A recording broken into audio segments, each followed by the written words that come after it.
Hey, I'm Nick Smoot, and this is IC News. If you've never watched one of these before, what we do is once in a while, we'll produce a interesting news segment that just talks about what's happening in the world of tech, kind of crazy breakthroughs that are happening, and we discover most of these through our network with Innovation Collective. And you can go to our website, innovationcollective.co, if you want to learn about that. But it's basically a network of people around the United States that are focused on entrepreneurship and innovation. So, to get started, first, Brian Price. It's back. The brown sweater is here, and it's here for you. Now, if you don't know what that is, watch some of the older segments and look up Brian Price. So, today we're going to talk about soup and food, which sounds crazy, but that is one of the areas that we're going to see massive innovation in the next decade or so. General Mills, Kellogg, Campbell Soup, they've all launched venture capital funds.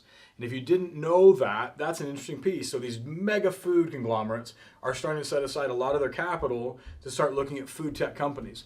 One of the investments that I thought was really interesting was in a company called Habit. And Habit, they say on their website, they take your DNA, they kind of deconstruct your body data, kind of all the data that's coming off of you. I'm assuming probably some Fitbit stuff. They dive into hopefully some human genome style mapping, and they come up with what they believe is the ultimate food exactly for you. Because there's a lot of diet plans and there's books like Eat Right for Your Blood Type and all those things, but how much more customized can we get, and what would that do to our bodies if we're eating the perfectly created compound?